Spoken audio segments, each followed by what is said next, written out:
Bueno, yo soy Julia Pérez, la directora de UNAV, y en esta ocasión tengo el placer de presentar a Paloma Fabieres.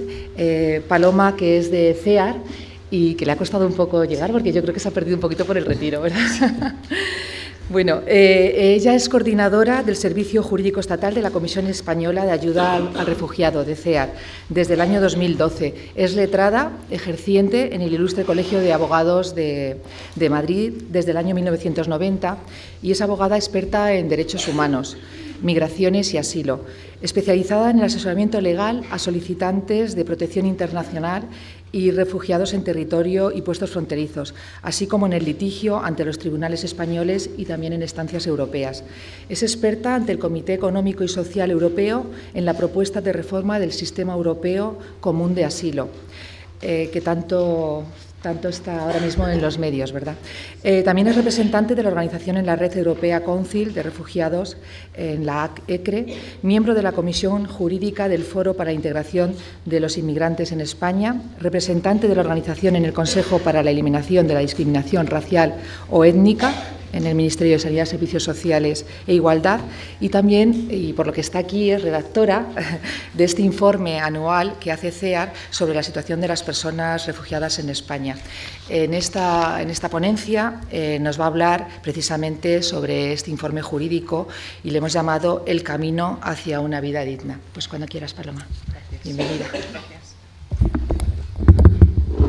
Bueno, muchas gracias. Perdonad el retraso, pero surgió imprevistos propios de la abogacía y lamentablemente he pasado más tiempo en el metro que cruzando el Retiro, pero bueno. Muchas gracias a la organización por contar con la presencia de CEAR, a quien hoy represento aquí. Cuando se pusieron en contacto con nosotros, a raíz sobre todo de la publicación de este informe que he dejado ahí, los que me cabían ya en el bolso, que se llama El camino hacia una vida digna, que presentamos en relación a la discriminación y persecución por orientación sexual o identidad de género, recogimos y tratamos de recoger en este pequeño formato, bueno, pues yo creo que testimonios de personas a las que hemos atendido en el servicio jurídico y en otras áreas de CEAR, que tienen que ver con la persecución y discriminación por motivos de género. Como yo represento al servicio jurídico, lo que voy a tratar hoy es de encauzar, siendo lo menos jurídica posible, que luego me regañan mis compañeros, cómo encuadrar la persecución por género, que ahora veremos lo que abarca la persecución por género de acuerdo con la ley, cómo encuadrarlo dentro del ámbito de la protección internacional, ¿no? Cómo conseguir que estas personas que en los países de origen han sufrido este tipo de discriminación obtengan finalmente un grado de protección suficiente en España y en todo el marco europeo. Para ello os he traído muy brevemente lo que establece la Convención. Esto es lo que dice la Convención de Ginebra, ¿no? La Convención de Ginebra, que es el texto que da amparo legal a las solicitantes de protección internacional, que desgraciadamente desde el año pasado, quizá desde la foto de Ailán en la playa, todo el mundo empieza a replantearse qué es eso de la Convención de Ginebra, porque es del año 1955, pues incluía los motivos por los que una persona podía solicitar protección internacional. Es un texto que, como veis por la fecha, trataba de dar respuesta a todas las personas que habían quedado sin refugio después de la Segunda Guerra Mundial. Evidentemente, en aquel entonces ni se podía pasar por la cabeza incluir dentro de los motivos de la Convención las cuestiones que tenían que ver con género y orientación e identidad sexual y a lo largo de todos estos años, hasta que tuvimos un texto definitivo, los abogados teníamos que encuadrar este tipo de solicitudes dentro de lo que significaba pertenencia a un grupo social determinado, ¿no? Con unas características comunes, etcétera.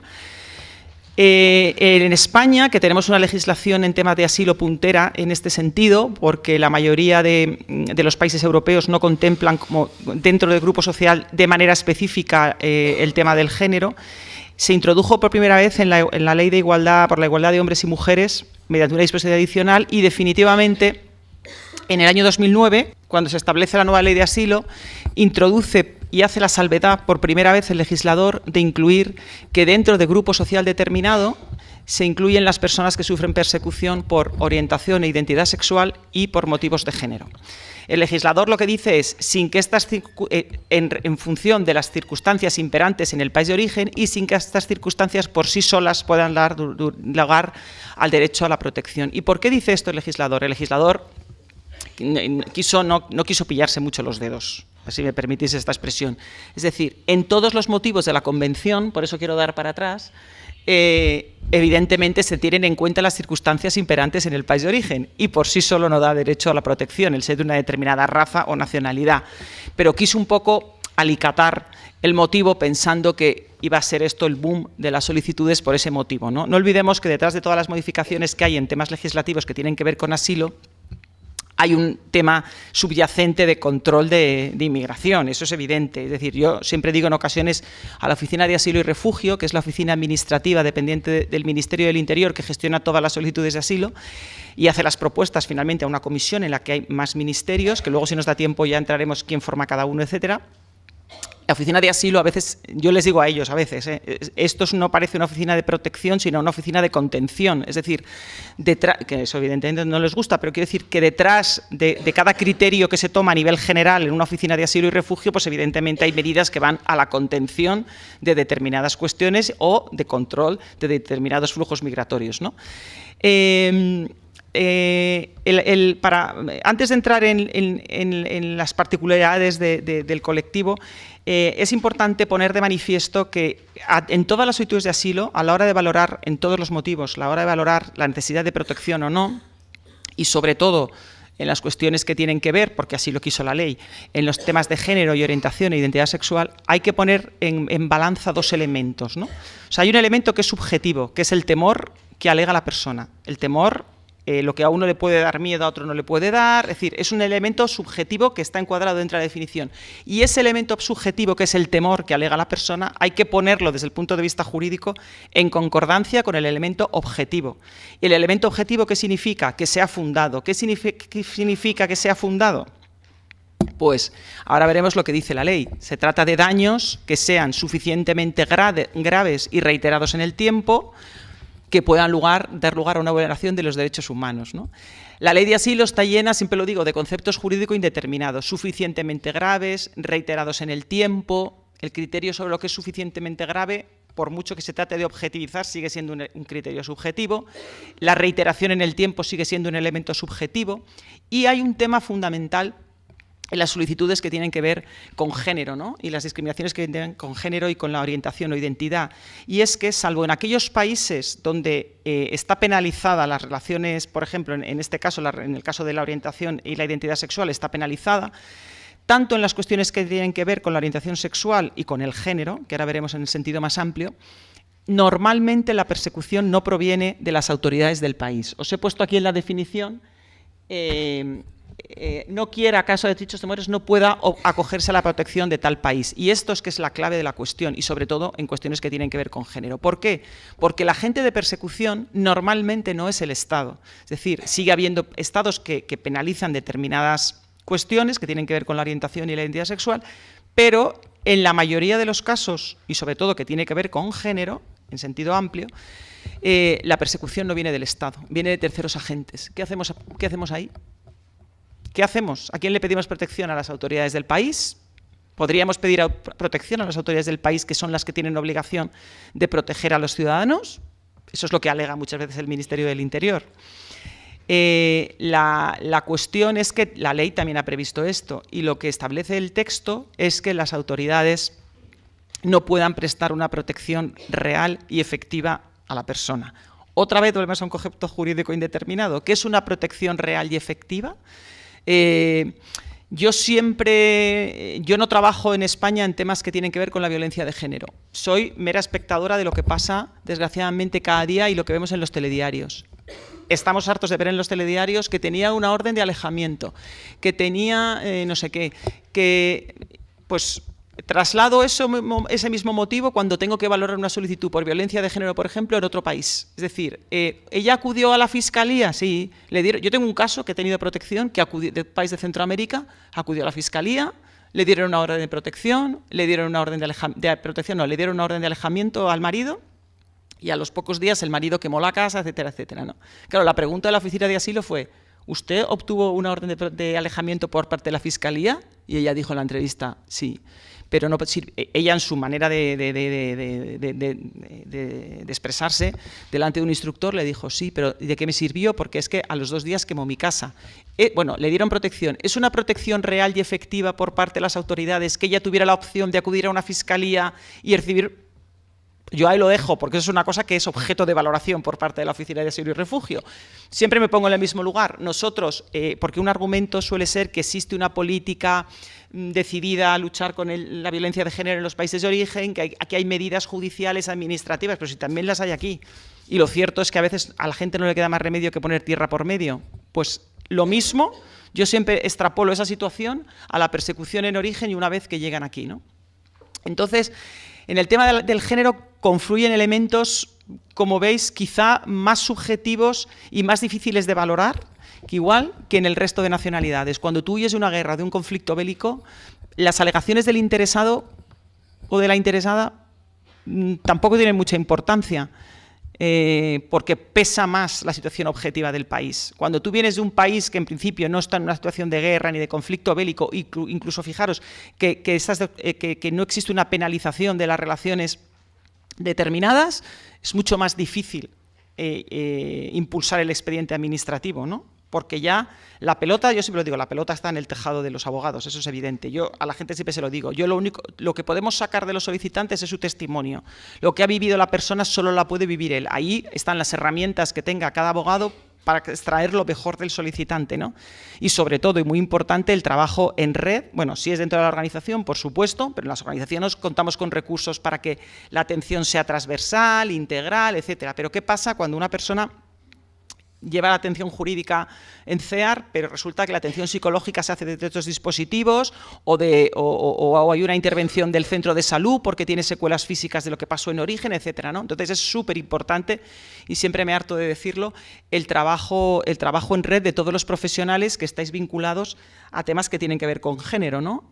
Desgraciadamente todavía hay mucho desconocimiento sobre que hay determinadas cuestiones de género que tienen cabida dentro del paraguas de la protección. Lo que hay que saber es a dónde derivarlo, ¿no? Y nosotros, o sea, que necesitamos trabajar todos en conjunto, porque yo siempre digo que el expediente de asilo es un expediente administrativo, como quien pide una autorización para poner una terraza en el Retiro, es un expediente administrativo. Nosotros como abogados o como profesionales que trabajamos podemos alegar, quizá como abogado, yo puedo alegar lo que a mi derecho convenga, es decir, así como la Oficina de Asilo está obligada a hacer determinadas diligencias de instrucción, que se hacen a veces o algunas veces nada más, el peso está en la persona que lleva la atención jurídica.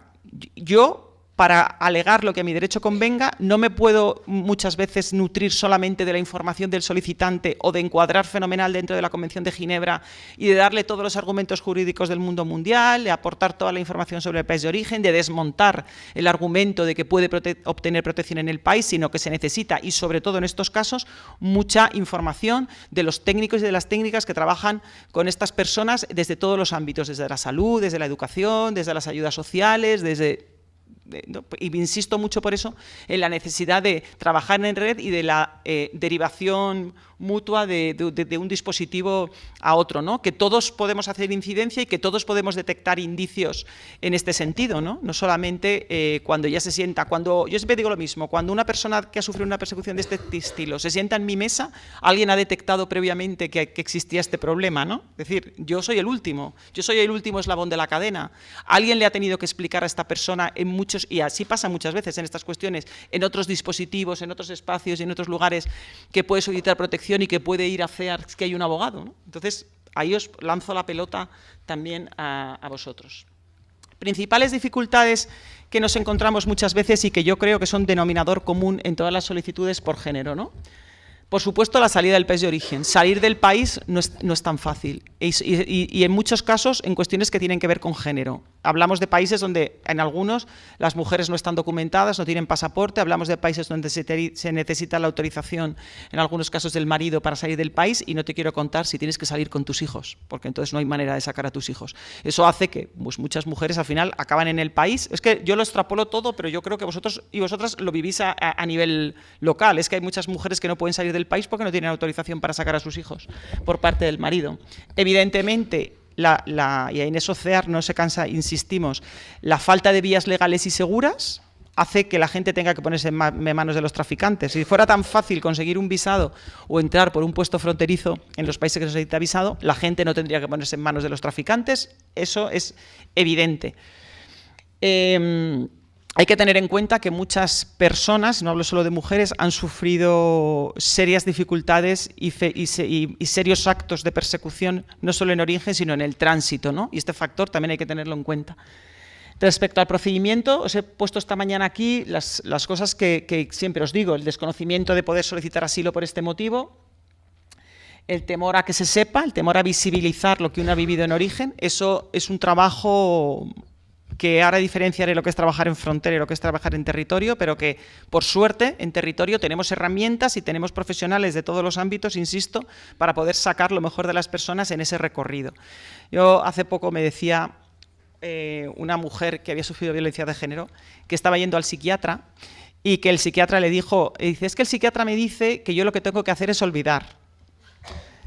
Y yo le dije, yo me perdonáis, pero yo solo soy abogada y voy a peñón fijo. Y digo, ya, pero después de hablar conmigo, ya cuando acabes conmigo, le dices al psiquiatra, digo, porque el psiquiatra y yo tenemos objetivos diferentes. El psiquiatra, que no lo pongo en duda, ni yo no sé nada, pues a lo mejor efectivamente hay que olvidar. Pero hay un paso, y en esto tiene mucho que ver con esto, que las personas tienen que exteriorizar lo que les ha pasado, porque si no, no podemos, no hay expediente administrativo. Y ahí chocamos a veces, me pasa incluso a nivel interno, con la psicóloga, que me dice, todavía no está preparada para ir a la oficina de asilo. Y yo, pues tengo la entrevista de instrucción, todavía no está preparada. O sea, claro, tenemos ritmos diferentes a veces de trabajo con las personas, ¿no? Porque a nosotros el ritmo muchas veces nos lo marca la propia oficina de asilo, ¿no? Eso hablando de territorio, que es un sitio donde se puede trabajar más o menos con los tiempos, puedes interlocutar con la oficina de asilo para alargar la instrucción del expediente alegando que está en tratamiento psicológico psiquiátrico, es decir, que tienes más herramientas. Ahora veremos qué pasa en la frontera. Bueno, necesidad de formación de los agentes implicados, todo esto es evidente, no os lo tengo que... Esto ya hemos hablado antes, la instrucción, hay que valorar todos los hechos, los ocurridos en el país de origen y los ocurridos durante el trayecto y la situación de la persona en la actualidad, porque muchas de las cosas que surgen después en territorio, nosotros, es decir, a mí que esa persona, por ejemplo, 3 años después, porque los expedientes tardan mucho, continúe en tratamiento psiquiátrico, a mí es una información que me sirve, ¿no? Me sirve, no, si solamente aporto la información de aquí, no me sirve. Es decir, si yo no trato de arañar en lo que pasó en origen, en lo que pasó en tránsito, de nada me sirve lo que haya pasado aquí. Es cierto que a veces de la información que se está tratando aquí, de la manera que se está interviniendo en el momento actual, surgen muchas cosas del pasado, ¿no? Esas que el psiquiatra quiere que olvide y que los abogados lamentablemente no podemos hacer olvidar, por lo menos durante ese tiempo. Luego, los indicios y las pruebas. La ley no exige prueba plena en el procedimiento de asilo. La ley lo que exige son indicios suficientes de persecución. No exige plena prueba, y así lo tiene ya argumentado, dicho por activa y por pasiva, tanto la Audiencia Nacional como el Tribunal Supremo. Ahora, eso sí, las alegaciones tienen que ser coherentes y tienen que ser concordantes con la situación en el país de origen. Es decir, volvemos otra vez al elemento subjetivo, al elemento objetivo. Volvemos a los actos. Como veis, la ley lo que dice es que deben ser suficientemente graves o reiterados en el tiempo como para constituir una violación grave de derechos humanos o una acumulación de varias medidas suficientemente graves. Aquí quiero incidir en los temas que tienen que ver por persecución, por orientación sexual o identidad sexual. En muchas ocasiones no está tipificado como delito en el país de origen. Sin embargo, hay muchos relatos de discriminación continua y reiterada. También se ha pronunciado, y ahí tenemos otro hándicap. Ahí la Audiencia Nacional, criterio que no siempre hace suyo la Oficina de Asilo, pero sí que se ha manifestado muchas veces en el sentido que muchas medidas discriminatorias, en función de la gravedad y de lo reiterado en el tiempo, pueden constituir un acto de persecución. Es decir, cuando una persona es discriminada en el hogar, en su familia, desde su infancia, en la escuela, en la universidad, en el acceso al mercado laboral, en el acceso a una tutela judicial efectiva, o sea, en el acceso a la justicia, que supone una merma en el derecho a la tutela judicial efectiva, cuando hay prácticas administrativas que generan esa situación de discriminación en el solicitante, podemos alegar y tenemos base legal para considerar que es una persecución y un acto de persecución de los contemplados en la ley. Me paro aquí también en los agentes de persecución para que veáis lo que la ley establece sobre quién son los agentes de persecución, y me quiero parar en el número C, que es cuando os hablo de los agentes no estatales, ¿no? Los agentes cuando no puedan o no quieran proporcionar una protección efectiva a los solicitantes. Y ahí, como me vuelvo a reiterar, en cuestiones de género, este punto es fundamental. Nosotros, como abogados, tenemos que conseguir acreditar que no existe una protección real y efectiva al solicitante, porque esa va a ser básicamente la base de la protección o no protección del solicitante. Dice, ¿qué se entiende por protección adecuada? Medidas razonables, otro concepto jurídico indeterminado, por eso lo pongo en negrita, y efectivas para impedir la persecución o el daño grave. Bueno, otro concepto indeterminado. Estos son cláusulas de exclusión. ¿Por qué me paro aquí? Me quedan 5 minutos, pero quiero poneros de manifiesto que la ley española contiene, viene de la propia legislación europea, un procedimiento distinto en frontera y territorio. Hemos hablado hasta ahora del mundo ideal, que es poder trabajar en territorio, poder trabajar en red, poder hacer un asesoramiento integral, transversal, generar tiempos, gestionar los tiempos en el solicitante o en la solicitante para cuando esté mejor preparado o preparada para acceder a enfrentarse a una entrevista en la oficina de asilo, etcétera, etcétera. Pero ¿qué pasa cuando una persona llega a un puesto fronterizo? Aeropuerto de Barajas, por ejemplo, ¿no? Nosotros prestamos asistencia jurídica en el aeropuerto de Barajas todos los días del año y nos enfrentamos allí a muchas solicitudes de personas que huyen por estos motivos. Allí, lo dije el otro día en otra sesión que no es muy jurídica, ¿no? Pero que ahí es un cuerpo a cuerpo, es decir, allí los abogados no tenemos psicólogos, ni psiquiatras, o sea, no hay intervención psicosocial, no tenemos herramientas. O sea, la única herramienta es el testimonio de la persona, el abogado, la policía que hace la entrevista. Se hace esa primera entrevista. Si la primera entrevista es denegada, es decir, en frontera existen causas de denegación porque no existen en territorio. Eso significa que el lugar más sensible donde se encuentra un solicitante de asilo, que es una frontera, es donde se le exige un mayor grado de precisión, de concordancia, etcétera, etcétera, ¿no? No, aquí todavía no queda pasar. Ahí. Entonces, el procedimiento en frontera implica causas de denegación distintas a las que hay en territorio, ¿no? Si la persona es denegada en frontera, la persona es retornada al lugar de procedencia. A veces es el país de origen, a veces no es el país de origen, pero se exige un plus que no se le debería exigir. En este sentido, el Tribunal Supremo ya se pronunció, porque nosotros instamos recursos ante la Audiencia Nacional que fueron denegados y que finalmente nos dio la razón el Tribunal Supremo sobre cómo se debería valorar una solicitud de asilo, por cualquier motivo, tanto en frontera como en centros de internamiento, que son el mismo procedimiento, porque son procedimientos acelerados, porque tenemos 4 días para que la oficina de asilo nos dé una respuesta. Si la respuesta es negativa, tenemos 2 días para hacer un recurso, pero un recurso que sigue siendo el abogado y el solicitante, es decir, donde todo este mundo ideal que os he presentado no es posible, ¿no? Trabajar en territorio. Y ahí volvemos otra vez a la valoración y que vosotros, que sois profesionales de esto, pues entenderéis mucho mejor que yo. Los abogados no estamos preparados para trabajar este tipo de cosas que no tienen que ver con lo jurídico. Es decir, ¿qué hemos aprendido? Pues aprendes a golpes, pero no siempre tenemos nuestro mejor día. Quiero decir, yo siempre lo digo, y los abogados me dicen, bueno, pero digo, es que es la verdad, es que un día consigues empatizar con la persona que tienes enfrente en cuestión de 3 horas o 4 horas que estás encerrada en un despacho con él o con ella, y a lo mejor hay días que no eres capaz de transmitir o de generar ese clima de confianza. O sea, generalmente la gente cuando llega a un puesto fronterizo no llega igual que cuando llega a la oficina de asilo a hacer su solicitud de asilo, ¿no? O sea, la gente está aterrorizada. La gente muchas veces no sabe si tú eres abogado de la policía, de dónde has salido, si te ha puesto ahí el propio traficante, que eso es una cosa que yo siempre tengo la duda. Yo siempre les explico que nosotros somos una organización no gubernamental, que bla, bla, bla. pero yo no sé lo que le ha contado el traficante en el tránsito. Igual seguramente también les dicen, cuando llegues allí va a haber una abogada de una organización, igual piensan eso también. Es decir, yo en ese sentido procuro tener la mayor asepsia posible para que, si me permitís la expresión, la persona tampoco se raye con ese tema, ¿no? Pero lo que pueda haber detrás, lo que esa persona trae detrás, hay gente que viene de su país de origen directamente, pero hay gente que además de lo que ha pasado en el país de origen, ha pasado un tránsito. A lo mejor hay gente que ha atravesado hasta llegar a Marruecos y vuela desde Marruecos, pues el infierno que pasan, sobre todo las mujeres que utilizan ese camino, ¿no? Para llegar hasta Marruecos y de allí a España. Quiero decir con esto que toda esta fase de intervención en frontera no es posible. Y sin embargo, tengo que decir que es cierto que en los últimos, yo diría, 2 años, el criterio en frontera respecto a lo que tiene que ver con género, en el sentido amplio de la palabra, se ha ampliado considerablemente. Es decir, yo creo que hay más admisiones a trámite en frontera por cuestiones de género de lo que había antes, sin duda.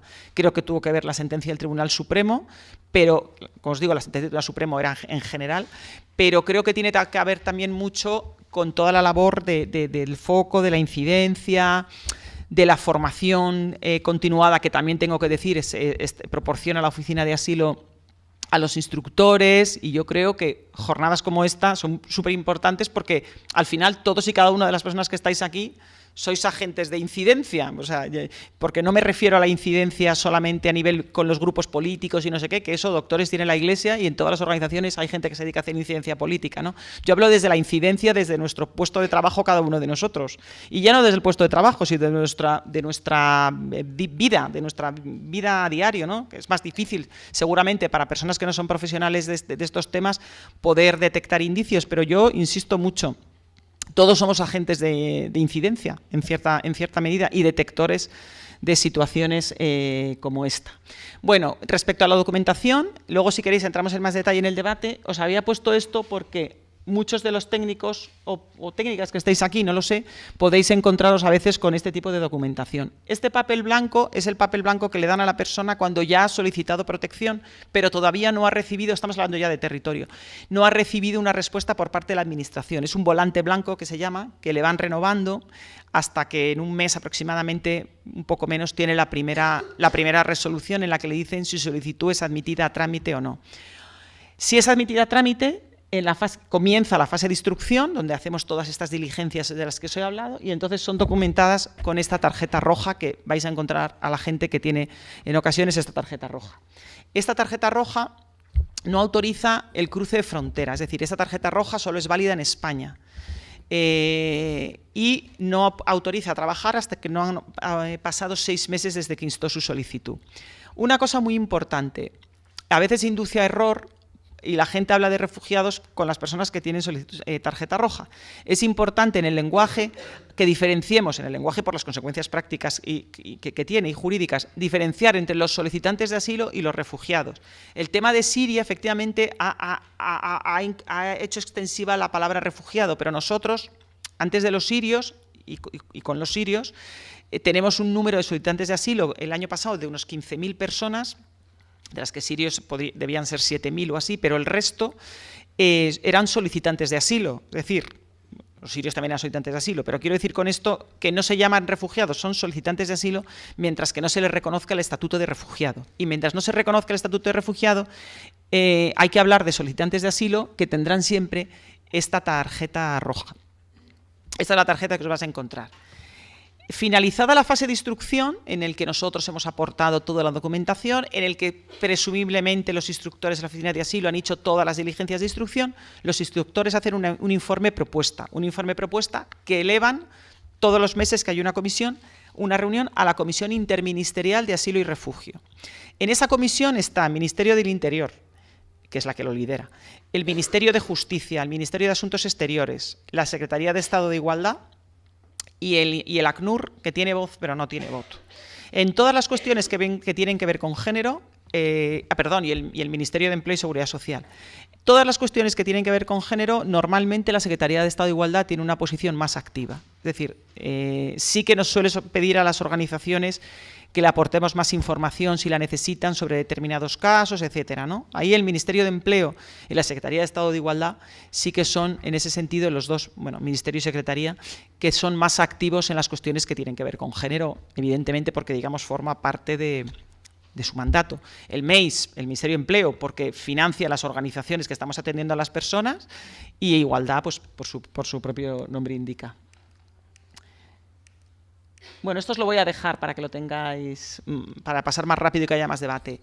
¿Qué puede salir de esa comisión? De esa comisión puede salir, votarse. Sale una resolución que han votado entre todos los miembros, que sea que se me reconozca el estatuto de refugiado, que se reconozca el derecho a la protección subsidiaria. El derecho a la protección subsidiaria, que también lo tenéis ahí, es en aquellos casos, se da en aquellos casos en los que no hay una persecución concreta, directa, personalizada, pero las personas huyen de un conflicto bélico generalizado que afecta a la población civil, que es la respuesta que están recibiendo los sirios y los iraquíes en este momento en España.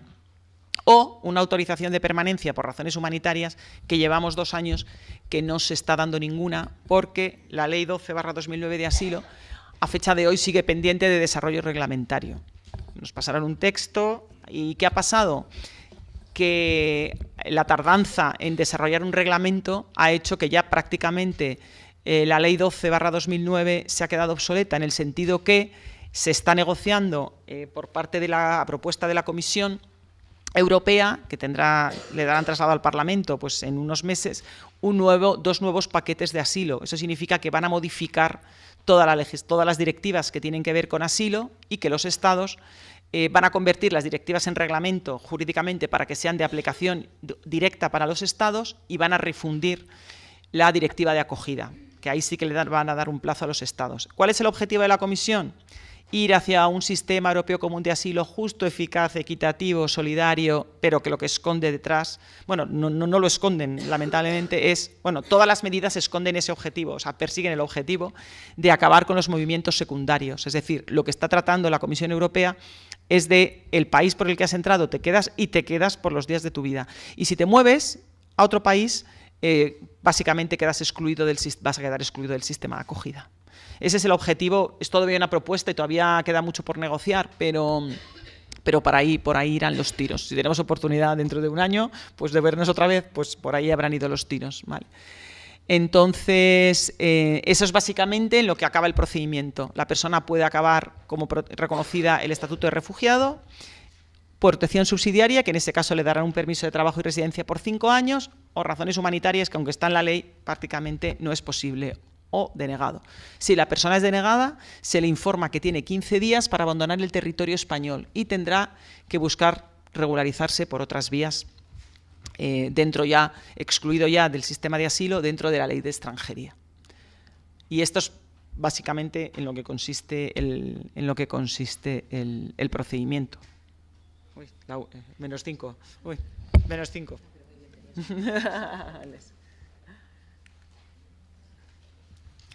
Y no sé, ya cuando tú... Vale, pues muchas gracias, Paloma.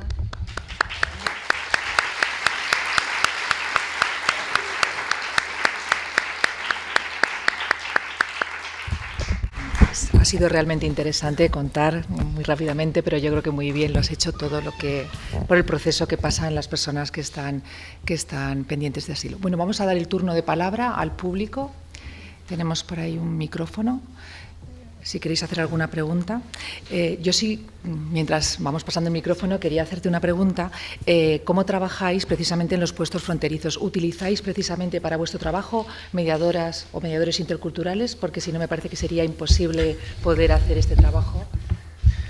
No existe esa posibilidad. Es decir, por eso decía lo del cuerpo a cuerpo. En el caso del puesto de fronterizo de Madrid-Barajas, hay atención social por parte de Cruz Roja, pero el objetivo no es intervenir desde ese punto de vista, ¿no?, sino cubrir las necesidades sociales básicas de las personas que están ahí. Es decir, nosotros no nos podemos apoyar en mediadoras, ni mediadores, ni en nada que tenga que ver con la atención psicosocial, ni médica. Si la persona está enferma, es derivada al servicio médico de Barajas, que la verdad que funciona muy bien, porque ellos, cuando es algo que trasciende, pues los derivan aunque estén en un puesto fronterizo retenidos, los derivan a sistema público de salud para que haga las valoraciones, que la hemos utilizado en algunos casos, ¿no? Pues personas que habían alegado actos de violencia, de tortura, de violencia física o sexual, sí que han sido remitidos a hospitales públicos, bueno, remitidas y luego devueltas, es decir, al puesto fronterizo. Y en ese sentido no tenemos más herramientas. Por eso decía que, bueno, pues, que el procedimiento en frontera pues es muy complicado para las personas, muy duro y tengo que decir que también muy duro también para muchas veces para las personas y para los técnicos y para los abogados que intervenimos allí, porque a veces o sea, se te escapan. Nosotros también atendemos, hay perfiles de mujeres en las que hay bastantes indicios que sean víctimas de trata, donde conseguir una interlocución y un grado de confianza ya es difícil en una persona, pues imaginad en una mujer en las que hay indicios que sea víctima de trata. No sabes si es mejor ir por las buenas, no sabes si es mejor decirle, pues si no dices la verdad te van a devolver, si no dices la verdad no te puedo ayudar. Pues un día, como os decía antes, pues un día estaremos más afinados que otros en la hora de generar esa confianza en las personas, pero somos ellos y nosotras. No hay posibilidad de intervenir de otra manera. También porque para entrar en un puesto fronterizo se necesita autorización primero del Ministerio de Policía y luego del Ministerio de Fomento. O sea, vamos armados hasta aquí para entrar porque en el caso del aeropuerto de Barajas las dependencias están en la T4 satélite. Entonces te tiene que autorizar, la policía tiene que decir que vas a ir y el jefe de seguridad de AENA, que depende del Ministerio de Fomento, tiene que darte una autorización para entrar ese día nada más. Y es una autorización para entrar solo ese día. Y de momento no se contempla que pueda haber, ni en la ley, ni creo que se vaya a contemplar nunca, que puedan intervenir otros técnicos en el acompañamiento, o sea, que haya acompañamiento por parte de otros técnicos durante la tramitación del expediente en frontera. ¿Tenéis estadísticas en cuanto a frontera, las personas que os encontráis que vienen por este problema de identidad de género? Pues mira, normalmente hay un problema, y es que respecto a las estadísticas, y es que la Oficina de Asilo, los datos que recoge, ni en Eurostat ni los que tiene el Ministerio del Interior, la única segregación es por edad y por sexo. Entonces, las únicas cifras oficiales que tenemos son por edad y por sexo. Nosotros en el aeropuerto de Barajas, o sea, el eterno debate, todos mis compañeros de todas las delegaciones es ¿cuántas tenemos por género? Y yo siempre les digo, no sé, porque si yo intentara dar una cifra al azar, la estaría desvirtuando, porque si hay 15.000 solicitudes de asilo en España, nosotros podemos atender en territorio a lo mejor a un tercio de esas, ¿no? Porque hay otras organizaciones y también porque en territorio sigue habiendo un número muy elevado de personas que no tienen asistencia letrada, porque la asistencia letrada en territorio no es obligatoria, solo es obligatoria en frontera. Entonces sigue habiendo un número indeterminado de personas, pero bastante elevado, que no tienen atención jurídica o que han tenido la primera y que por la propia idiosincrasia de cómo funcionan los turnos de oficio en algunos lugares, luego no continúan con el expediente en fase de instrucción. Luego, a la hora de la verdad, es como si no tuviesen asistencia letrada en territorio. En frontera nosotros atendemos todos los años unas 400 y pico personas. Yo en frontera sí que les digo a mis compañeros que a nivel interno pongamos en el Excel las que tienen que ver el motivo cuando tiene que ver a ver, les podría haber dicho otro motivo, pero como siempre me preguntan este motivo, por este motivo solo, nunca me han preguntado ¿cuántas hay por raza? Y ahí me pillan porque no tengo ni idea. Yo ahí en el Excel sí que les digo que pongan a nivel interno cuántas hemos atendido por este tema. Y yo creo que al menos un 35% tienen que ver con cuestiones de género en frontera. Pero también tengo que decir, en honor a la verdad, que todo no es malo, que es verdad que los criterios de la Oficina de Asilo en frontera respecto a los temas de género se han ampliado en cierta medida, ¿eh? No con los temas en los que hay indicios de trata, porque eso ellos lo derivan al ámbito de la extranjería y deniegan sistemáticamente, pero sí que en otros motivos que tienen que ver con violencia de género, en el sentido de violencia intrafamiliar, con orientación sexual sobre todo. Con orientación e identidad sexual yo es donde veo que se ha abierto más el abanico en frontera. Pues de 400 y pico personas, pues eso, yo diría que un 30 o un 35% tienen que ver. Depende de los años, ¿eh? Hay años en los que teníamos mucha gente procedente de Siria, donde no alegaban esos motivos, pero hoy por hoy, en lo que llevamos de 2016, es bastante... 2015 ya empezó. Se ha incrementado considerablemente la cuestión. Hola, buenos días. Hola. Felicidades por la conferencia, me ha gustado mucho. Soy María José Benavente, he sido compañera tuya del Colegio de Madrid. Y has dicho, bueno, en materia de derecho internacional, totalmente... perdona. No tengo conocimientos, apenas lo que hemos dado en la facultad. Sí. Entonces, dices que para la condición de darle el asilo, se necesitan dos elementos, el objetivo y el subjetivo, pero en condición de género pesa más el elemento objetivo, es decir, que sea suficientemente grave y reiterado, ambos sí. Conceptos jurídicos indeterminados, con la carga que lleva eso de saber lo que es. ¿Se tienen que dar estos dos? ¿O también se tiene que dar el subjetivo del temor? Porque me parece que el temor también es otro concepto jurídico, pero que también debe de intervenir los psicólogos, que decís que no intervienen en el frontera no. Pues eso es lo que me... ¿Por qué no esta cooperación de psicólogos?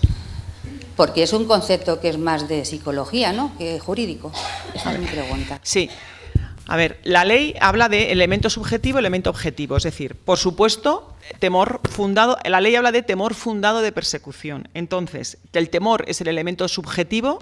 Alegaciones, ¿eso qué significa? Alegaciones coherentes y verosímiles, es decir, te pueden decir que no se lo creen, que también me lo dicen algunas veces, concordantes con la situación del país de origen, concordantes con la situación psicosocial. La ley no prevé que haya intervención más allá de que haya otro tipo de asistencia en frontera que no sea la jurídica, con lo cual en frontera de la última nos olvidamos.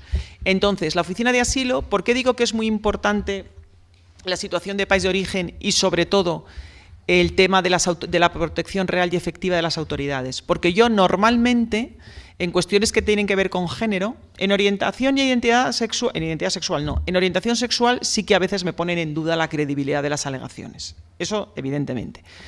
Probar la realidad de un relato en un tema de orientación sexual, a mí me resulta harto complicado. Pero, es decir, yo nunca puedo saber, pero en ningún motivo, si es verosímil lo que me está contando, si es verdad lo que me está contando el solicitante. Yo lo que tengo que valorar es si es coherente y verosímil, no que sea verdad, que es un poco distinto, ¿no? Es decir, yo a veces me enfrento a relatos incoherentes, inverosímiles. A ver, seamos realistas, que no hay por dónde cogerlo. O sea, no todas las personas que solicitan protección verdaderamente pueden estar amparadas dentro del paraguas. Ahora bien, cuando digo que en el caso de la orientación sexual y los motivos... En orientación sexual, en identidad de género no hay duda. En orientación sexual sí que me pueden poner pegas en relación a que no consideran verosímiles las alegaciones del interesado o de la interesada, pero en cuestiones que tienen que ver, por ejemplo, con matrimonio, con trata tampoco, pero que lo que tiene que ver con violencia intrafamiliar, normalmente no me ponen en duda las alegaciones. O sea, no he visto a nadie... Hoy he leído que habían imputado a una mujer por una denuncia falsa, no sé qué. Yo tengo que decir que yo no trabajo violencia de género en España, pero yo no me he sentado con ninguna solicitante de asilo que ha sufrido ese tipo de violencia que me hayan puesto en duda su relato. O sea, y cuando digo... Porque el relato, que aquí habrá gente que lo sabrá mucho mejor que yo, el relato de una mujer, en este caso, que ha sufrido ese tipo de violencia, es desgarrador. Es decir, nunca la Oficina de Asilo me ha dicho que sus alegaciones no fueran verosímiles. Jamás. Pero lo que quiero decir con esto es que, ojo, la Oficina de Asilo, el procedimiento de asilo no exige prueba plena. Tú tienes que aplicar el beneficio de la duda. Es decir, yo personalmente, o sea, yo me puedo equivocar, igual que se equivocó seguramente la de León o tal, es que no sé qué le ha pasado a la abogada, pero lo que quiero decir es que a mí la Oficina de Asilo, que sí entra, yo soy su abogado, yo no entro a valorar si es verdad o no lo que me está contando. Yo lo que digo es que a mí la Oficina de Asilo, en un caso de testigo de violencia, nunca me ha puesto el relato en duda la verosimilitud de las alegaciones. Hay otros casos dentro de género que sí, en el tema de matrimonios forzados, a veces que se lo ha inventado como motivo tal. En el caso de mutilación genital tampoco. En el caso de mutilación genital lo que me dicen es, si ya ha sufrido la mutilación genital, ¿dónde está el riesgo dónde está el riesgo a regresar? Sí. Pero en el caso de temas que tienen que ver con orientación sexual, a veces sí que te ponen en duda el relato. Y vuelvo a lo mismo, en frontera, el relato de la persona es el relato de la persona. Una persona que acude a otro tipo de recursos, es decir, al final es un poco lástima, pero muchas veces la verosimilitud de las alegaciones en cuestiones de género que no tienen que ver con este tipo de violencia contra la mujer, sino que tienen que ver más con la orientación sexual, está muy condicionada a si esa persona, a mí me lo preguntan mucho, ¿pero acude a algún recurso específico? Claro, a eso me refiero. ¿Sabes? Acude, pero en orientación, hablo de orientación sexual. ¿Acude a algún recurso específico? Yo los mando a todos mis habitantes, los mando a un recurso específico. ¿Y por qué no se colabora en el procedimiento? ¿Es a lo que me refiero? No, o sea, pero eso en territorio, sí. Porque en frontera la ley no lo prevé. Entonces yo en frontera no lo puedo mandar a ningún sitio. Ahora, ese grado de exigencia en la verosimilitud de las alegaciones nos hace que muchas de las personas acudan a servicios especializados. A ver, que está muy bien que vayan a servicios especializados, pero yo tengo mi propio interés en el servicio especializado. Lamentablemente, que es, por un lado, el bienestar del solicitante, por supuesto, si le va bien, y por otro lado, el que desde ese servicio especializado yo pueda acreditar ante la oficina de asilo que acude a un servicio especializado. En fin, pero yo he entrado en el juego. Yo entro en el juego, ¿por qué? Bueno, por el bien del solicitante, pero os voy a contar una anécdota con esto. Yo tuve una chica de Ucrania por un tema de orientación sexual y la mandé al recurso. En ese caso no la mandé por mi propio interés, que es el suyo, sino porque efectivamente me parecía que la atención psicológica que presta un servicio especializado pues era muy buena para ella. Ella solo fue una vez y ya no quiso volver más. Y te voy a decir, a la hora de intervenir con las personas, su padre era un pastor, no sé si evangélico, bueno, de una iglesia. Y ella tenía arraigada, aquí no porque no quería extenderme mucho, pero cuando normalmente, en general con todos los solicitantes de asilo, la práctica, la propia idiosincrasia de la persona, su propia formación, o sea, eso de ponerte en el lugar del otro, que todos decimos que nos ponemos, en el fondo no te estás poniendo en el lugar del otro, ¿no? Porque hay barreras culturales, religiosas, no sé qué, que es súper difícil atravesar en un puesto fronterizo, por supuesto, pero incluso en territorio. Y ella me dijo una cosa, ella me dijo que ella iba a ir al infierno, ¿no? En una de las entrevistas. Y yo le dije, ¿al infierno? Pues si al infierno solo irán los terroristas y los asesinos. Bueno, craso error. Cuando fuimos a la entrevista de instrucción, ¿y por qué lo hice mal?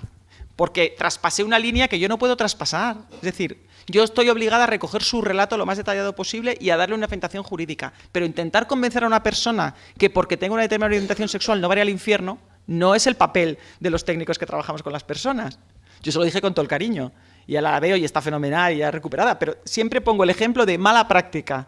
¿Qué no se debe hacer? Meterte en una línea que forma parte de la propia identidad, vivencia, no sé, de un solicitante de asilo. Cuando fuimos a la entrevista, en fase de instrucción, durante la fase de instrucción, normalmente en los temas de géneros, esto se me olvida decirlo, es importante, en la fase de instrucción el instructor puede hacer una segunda entrevista, ya mucho más técnica, mucho más especializada, instructores que conocen el país de origen porque están especializados, bla, bla. Y el número de entrevistas que se hacen por ese motivo es muy bajo. Nosotros siempre reclamamos que tendría que haber más, que tenía que haber más, que tenía que haber más. Y es cierto que en género en toda su extensión, sí que se ha ampliado más el número de personas que son entrevistadas a solicitantes de asilo. En esa entrevista, que además se graba y que es súper tal, ella dijo que ¿ha ido alguna vez continúa en tratamiento? No, Paloma dijo que fuera, y luego me mira y yo, que fuera, ella no se sintió cómoda. ¿Por qué? Porque el psicólogo del recurso especializado le dijo lo mismo que yo, que por eso no se iba al infierno. ¿Qué hizo? ¿Con qué conseguimos? Nunca más volvió, porque entramos en una esfera hiperprivada, que era su sentimiento religioso. Con eso te digo que lo de los recursos, que es que no es sota, caballo, rey, que esto no son matemáticas, que cada persona tiene un ritmo y un diferente. Siempre, la psicóloga de mi oficina siempre me dice, no cuentes siempre eso que lo hiciste mal. Digo, es que es así, es que no hay que venir, vamos a venir a tirarnos flores y aquí estamos por lo que estamos, que es para conseguir, todos remamos en la misma dirección y todos vamos buscando el gol, pero para eso también hay que hacer autocrítica y ver dónde están los fallos y dónde no. Tengo más, ya con esta ya es suficiente. Muchas gracias.